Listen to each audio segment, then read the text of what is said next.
Hey folks, any plans to update the Content Kingpin course? The sections on Tube Kingpin, Curation Traffic, and Curation Suite and Browseo are all obsolete. It's not in the, I don't have any plans to update that just because I don't have the time. It's not something that, we sell a whole lot of those. So the methods are still accurate and they're still the same that my content team still uses curated content.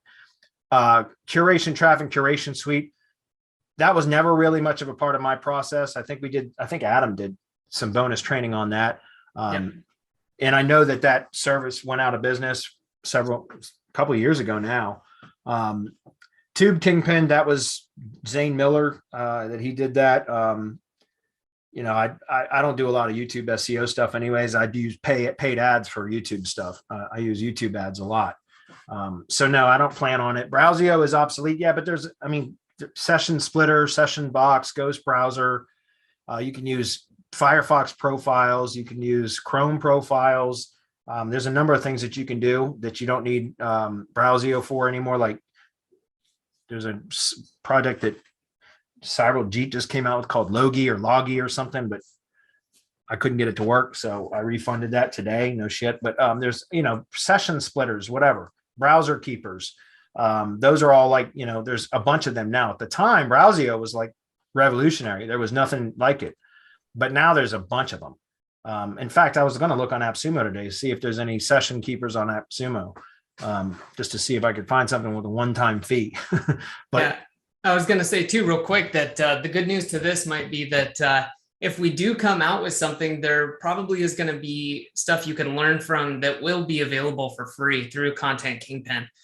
Because or Content King, sorry, obviously we will be putting out, you can buy articles, things like that, but we also want to help people understand how, the process works, because that's part of it is, hey, if you want to do it yourself, that's great. We're not trying to stop you, but if you want it done quickly and done very, very well, then, you can come and buy it as well. So I think that will be the way to go in the future, is that we'll update stuff around content creation through Content King.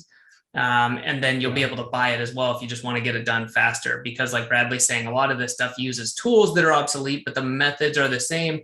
And we're updating as we go now with like using AI tools, using different metrics, things like that. Yeah, and curating content, like again, the principle hasn't changed at all. It's the same exact method that my team still uses. In fact, we still use Feedly, which is covered in Curation Content Kingpin, which used to be called Curation Mastery. Anyways, my team still uses Feedly. That hasn't changed.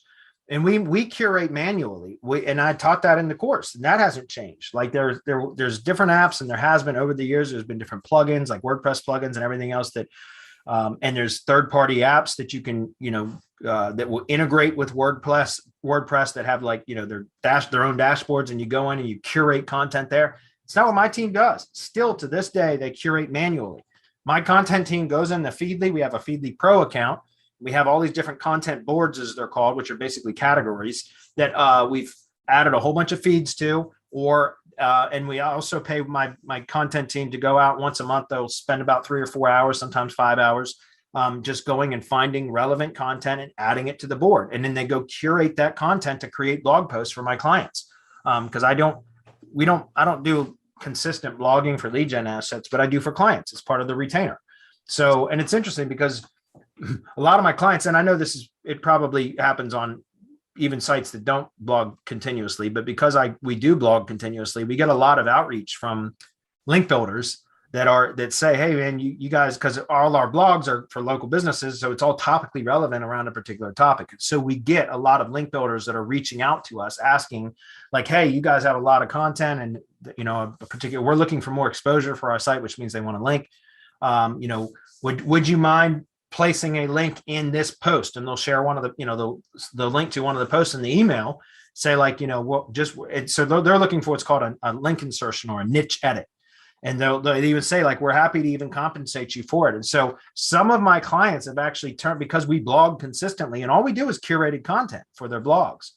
But some of my clients have actually, started generating some revenue from their local business sites because we constantly have been blogging with curated content in a particular topical category, and other companies and essentially SEO companies have reached out to them and asked them like, hey, would you mind placing a link in this article and that article? We don't mind, because we're linking out to other people's content as part of the curated content anyways. So it's still a viable method. It still works. We still do everything manually just because that's how I taught my team how to do it. That same training that you're referencing. I never used Curation Suite. I never used it. Everything that we do, we still do manually. My team still logs in the WordPress dashboard. They go to Feedly. They find a topic that they're going to blog about for the day.